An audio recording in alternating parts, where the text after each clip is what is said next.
Linux system administrator কোর্সের আজকের ভিডিওতে আমরা দেখব এনএফএস ফাইল সার্ভার অ্যাক্সেস করার জন্য ক্লায়েন্ট অপারেটিং সিস্টেমে কিভাবে অটো মাউন্ট করা যায়। গত ভিডিওতে ক্লায়েন্ট সাইডে যে মাউন্ট পয়েন্ট তৈরি করেছিলাম সেটা ছিল অস্থায়ী।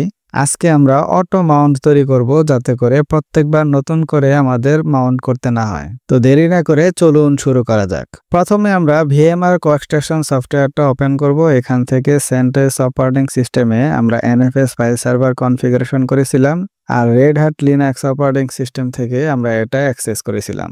প্রথমে আমরা দেখে নিব যে গত ভিডিওতে যে আমরা এনএফএস ফাইল সার্ভার তৈরি করেছিলাম সেটার মাউন্ট পয়েন্ট ঠিক আছে কিনা।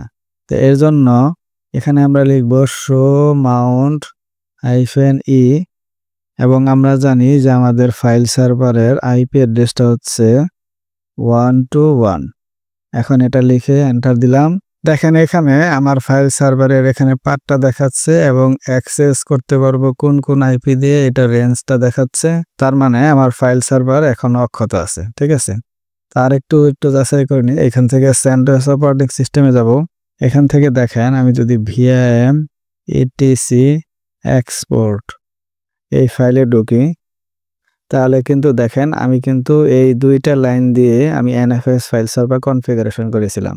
যারা এখনো আমার গত ভিডিওটা দেখেননি তারা অবশ্যই আমার এনএফএস ফাইল সার্ভার কনফিগারেশনের গত ভিডিওটা দেখে নিন, তাহলে আজকের ভিডিওটা বুঝতে সুবিধা হবে। ভিডিও লিংক আপনারা ডেসক্রিপশন বক্সে পেয়ে যাবেন অথবা আপনারা সরাসরি আমার চ্যানেলে গিয়েও দেখতে পারেন।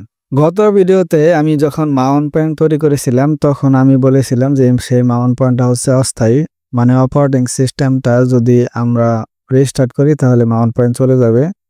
দেখেন এখানে df-ht লিখে এখন এন্টার দেই। দেখেন গত ভিডিওতে কিন্তু আমরা এনএফএস পাবলিক নামে একটা মাউন্ট পয়েন্ট তৈরি হয়েছিল, কিন্তু এখানে দেখেন কোনো মাউন্ট পয়েন্ট শো করছে না। তার মানে আমরা অস্থায়ী মাউন্ট পয়েন্ট করেছিলাম। আজকে আমরা দেখব কিভাবে স্থায়ী মাউন্ট করা যায়, ঠিক আছে। অটো মাউন্ট করলে বারবার আপনাকে মাউন্ট করতে হবে না, একটা নির্দিষ্ট সময় পর পর অটো আপনার ফাইলগুলো সিনক্রোনাইজ হতে থাকবে, ঠিক আছে। এখন অটো মাউন্ট করার জন্য প্রথম যে কাজটা করব আমরা অটোফেস এই প্যাকেজটা ইনস্টল করব। এই প্যাকেজটা ইনস্টল করব কোথায়? আমরা ক্লায়েন্ট পিসিতে, ঠিক আছে।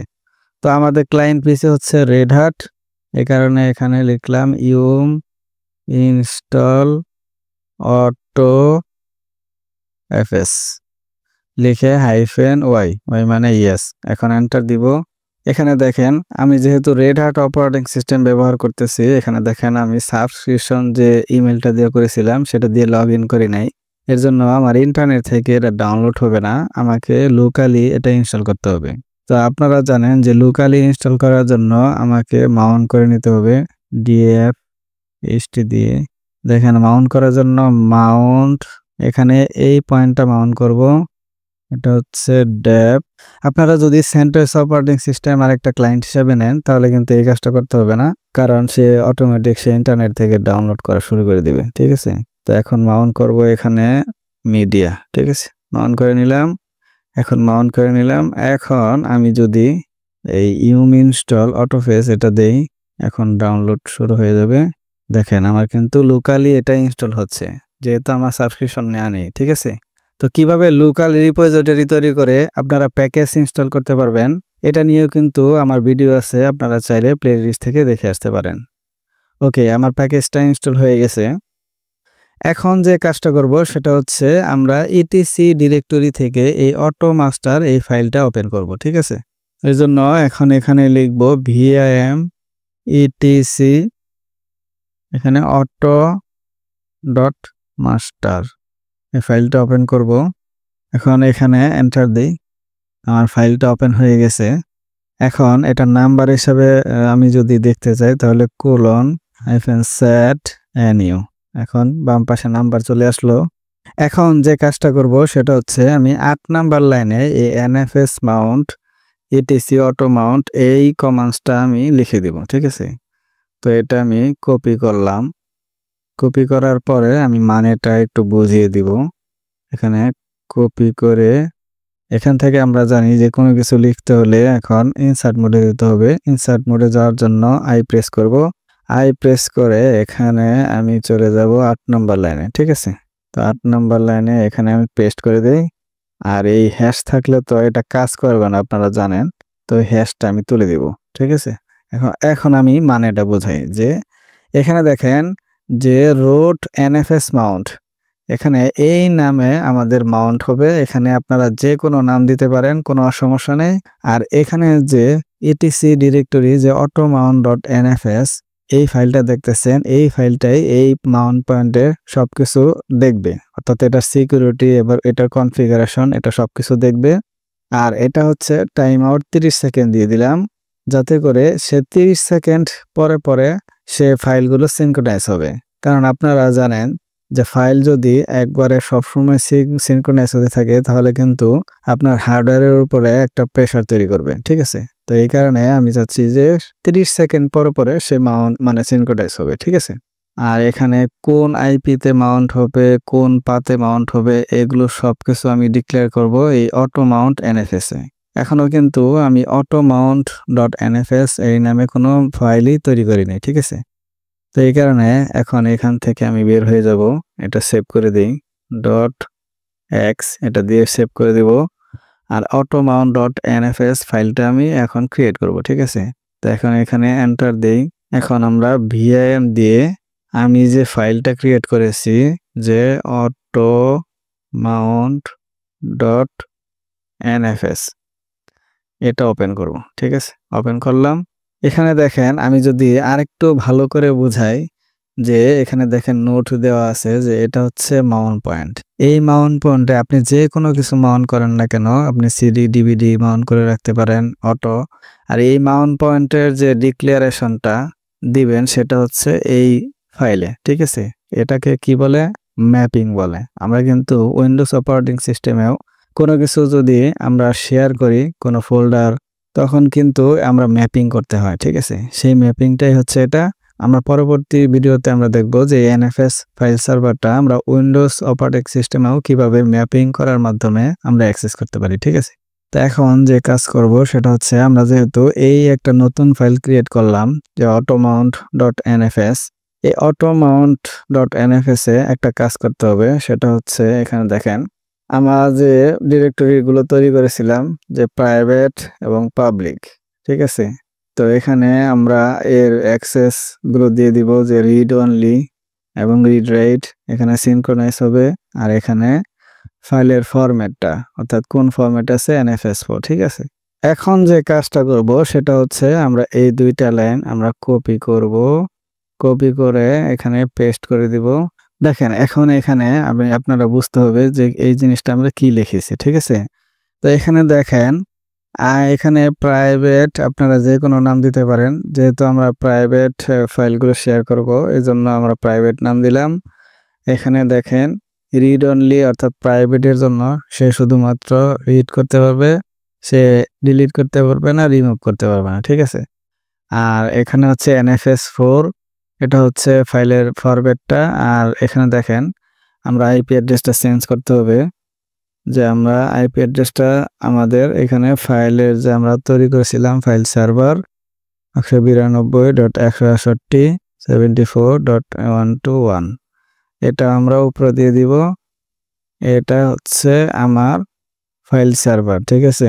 168.74.121 এটা একটু ঠিক আছে কিনা আমরা দেখি। যে এখানে আপনি চাইলে এখানে একটা পয়েন্ট তৈরি করলাম, এখানে দেখেন ইফ কনফিগ লিখলাম, দেখেন আমার ফাইল সার্ভার আইপি অ্যাড্রেসটা এটা, ঠিক আছে? তো এখানে আমার ঠিক আছে। এই পাথটা কিন্তু ভুল হওয়া যাবে না, কারণ এই পাথেই কিন্তু আমার ফাইল সার্ভারের পাথ, ঠিক আছে? এখানে যে ফাইল সার্ভার আইপি আর এখানে আমরা NFS শেয়ার আর পাবলিকে আমরা ফাইলগুলো রেখেছি, ঠিক আছে? তো এই দুইটা লাইন লেখার পরে আপনারা সেভ করে দিবেন। তো এখানে Ctrl+X দিয়ে আমরা সেভ করলাম। আমার automount.nfs এই ফাইলে আমাদের কাজ শেষ। এখন আমরা dfht এটা দিয়ে আমরা দেখি যে আমাদের মাউন্ট পয়েন্টের কি অবস্থা। এখানে দেখেন এখনো কিন্তু কোনো মাউন্ট পয়েন্ট তৈরি হয়নি, তো কোনো সমস্যা নেই। আমরা একটু সার্ভিসটা রিস্টার্ট দিব। আচ্ছা, মাউন্টে কোনো সমস্যা আছে কিনা এটার জন্য মাউন্ট -a দিই। দেখেন মাউন্ট পয়েন্ট তৈরি করার জন্য কনফিগারেশনে কোনো সমস্যা হয়নি। এখন আমরা সার্ভিসটা রিস্টার্ট দিব, ঠিক আছে? AutoFS সার্ভিসটা রিস্টার্ট দেওয়ার জন্য এখানে systemctl আমরা যেটা লিখবো এখানে এখানে system CTL restart auto FS dot service enter দিব। এখন আবার অটো এফএসটা এনেবল করে নিব। System CTL enable auto FS dot service enter দিব। আমার সার্ভিসটা দেখেন সিঙ্ক হচ্ছে, ঠিক আছে। এই লেখাটা আসার মানে হচ্ছে আমার সার্ভিসটা এখানে সিঙ্ক হচ্ছে। এখন আমরা এই সিডি দিয়ে রুটে যাই। রুটে যেয়ে দেখি এখানে এলএস কমান্ড দিয়ে যে দেখেন এনএফএস মাউন্ট, এখানে এই ডিরেক্টরিটা আছে। আমরা এনএফএস মাউন্টে ঢুকবো, এনএফএস মাউন্ট। এখন এখানে এলএস কমান্ড দিয়ে দেখি কি আছে। এখানে দেখেন আমি যখন এলএস কমান্ড দিলাম তখন কিন্তু কোনো ফাইল শেয়ার করতেছে না। এখন এখানে কিন্তু অটো মাউন্টের জন্য কি করতে হবে, যে সিডি পাবলিক এটা লিখে আবার ধরেন সিডি এটা উপরে মাউন্টে চলে গেলাম। এখন আবার সিডি প্রাইভেট এটা লেখার চেষ্টা করলাম। লেখার চেষ্টা করার সময় এখানে দেখেন df-ht দেখেন এখানে বিষয়টা কি করছে দেখছেন, যে এটাই কিন্তু অটো মাউন্টের বিষয়। যে আমরা যে 30 সেকেন্ড লিখেছিলাম, যে এখানে দেখেন একটু ভালো করে বুঝেন, যে এখানে আমরা যে 30 সেকেন্ড দিয়েছিলাম, যে 30 সেকেন্ড পর পর কিন্তু আমাদের মাউন্ট পয়েন্ট চলে যাবে, ঠিক আছে। কিন্তু যখন এখানে দেখেন একটা নোট লেখা আছে যে এনএফএস মাউন্ট পয়েন্টে যখন আমরা প্রাইভেট এবং পাবলিক নামে যে শেয়ার ডিরেক্টরি তৈরি করছি, সেখান থেকে আমরা যখন ট্রাই করব যে সিডি পাবলিক আর প্রাইভেটে যখন আমরা ঢোকার চেষ্টা করব, তখন কিন্তু এই মাউন্ট পয়েন্টটা চলে আসবে, ঠিক আছে। যখন আমরা এখানে চেষ্টা করলাম যে সিডি পাবলিক এবং সিডি প্রাইভেট দিয়ে চেষ্টা করলাম, তখনই কিন্তু এই মাউন্ট পয়েন্টটা চলে আসছে। তো এইভাবে করে আমাদের অটো মাউন্ট কাজ করবে, ঠিক আছে। এখন আমাদের অটো মাউন্ট হয়ে গেছে। এখন যদি আমরা এখানে দেখেন শো মাউন্ট -e এখানে সার্ভারের অ্যাড্রেসটা দিয়ে দেই।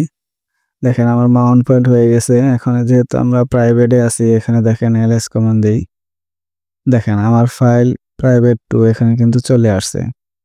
এভাবে করে যদি আমরা সিডি উপরে যাই, পাবলিকে ঢুকে সিডি দিয়ে পাবলিকে ঢুকে এলএস কমান্ড দেই, দেখেন আমার পাবলিকে কিন্তু দুইটা ফাইল যে ক্রিয়েট করেছিলাম সেটাও কিন্তু চলে আসছে।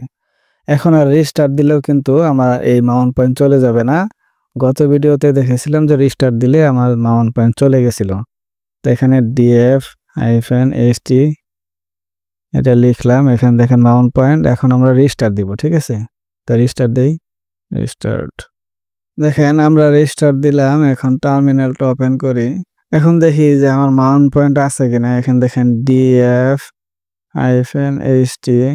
এখানে দেখেন df-ht এটা লিখে দেখেন আমার কিন্তু এখন মাউন্ট পয়েন্ট নেই, ঠিক আছে। এখন আমার সিডি পাবলিক আর প্রাইভেটে চেষ্টা করতে হবে, তাহলে মাউন্ট পয়েন্ট চলে আসবে। তো আমরা জানি যে এনএফএস মাউন্টে আমার মাউন্ট পয়েন্ট তৈরি করা আছে, এই কারণে আমরা প্রথমে সিডি দিয়ে রুট এনএফএস মাউন্ট এটাতে ঢুকবো। ঢোকার পরে এখন সিডি পাবলিক ঢুকলাম।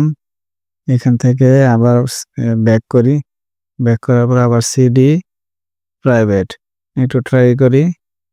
দেখেন প্রাইভেটে ঢুকছি। এখন যদি আমি df-ht দেখেন এখানে আমার অটো মাউন্ট কাজ করতেছে। দেখেন আমি যখন এই পাবলিক আর প্রাইভেটে ট্রাই করতেছি, সে অটো মাউন্টটা চলে আসছে, ঠিক আছে। এখন আমরা এই পয়েন্ট থেকে আমরা ফাইলগুলো অ্যাক্সেস করতে পারবো, ঠিক আছে। এখানে দেখেন এলএস যদি কমান্ড দিই, দেখেন আমার এই প্রাইভেটে যে ফাইলটা আছে এখানে শো করছে। এখানে যদি আমি কোনো ফাইল এখন ক্রিয়েট করি তখন কিন্তু হবে না। আচ্ছা পাবলিকে ক্রিয়েট করি, যেহেতু পাবলিকে আমার অ্যাক্সেস দেওয়া আছে রিড রাইট। এখানে সিডি পাবলিকে যাই, একটু ক্লিয়ার করে দিই এটা। এখন এখানে দেখেন টাচ যে কোনো একটা ফাইল করি টেস্ট অটো মাউন্ট, এই ফাইলটা ক্রিয়েট করলাম। দেখেন এখানে এলএস কমান্ড দেওয়া আছে। দেখেন আমার পাবলিকে এই টেস্ট অটো মাউন্ট এখানে কথাটা চলে আসছে। এখানে দেখবো যে এখানে সিনক্রোনাইজ হচ্ছে কিনা। এখানে সিনক্রোনাইজ হচ্ছে কিনা এটা দেখবো কিভাবে, যে আমাদের যেতে হবে কোথায়, সিডি দিয়ে এনএফএস শেয়ারে গেলাম, যাওয়ার পরে এখানে এলএস কমান্ড দিয়ে দেখি, সিডি দিয়ে পাবলিকে যাব, এলএস, দেখেন এখানে অটো সিনক্রোনাইজ শুরু হয়ে গেছে। দেখেন এখানে টেস্ট অটো মাউন্ট এই লেখার কথাটা আসছে, ঠিক আছে। তার মানে এখন আমার ফাইল সার্ভার কাজ করতেছে এবং অটো মাউন্টও কাজ করতেছে, ঠিক আছে। তো আজকের মতো এই পর্যন্তই। পরবর্তী ভিডিওতে আমি দেখাবো যে এই ফাইল সার্ভারটা কিভাবে উইন্ডোজ অপারেটিং সিস্টেম থেকেও অ্যাক্সেস করা যায়। সেই পর্যন্ত ভালো থাকবেন এবং ভিডিওটি ভালো লাগলে অবশ্যই লাইক এবং কমেন্টস করবেন এবং পরবর্তী ভিডিও দেখার জন্য চ্যানেলটি সাবস্ক্রাইব করে রাখবেন। আসসালামু আলাইকুম।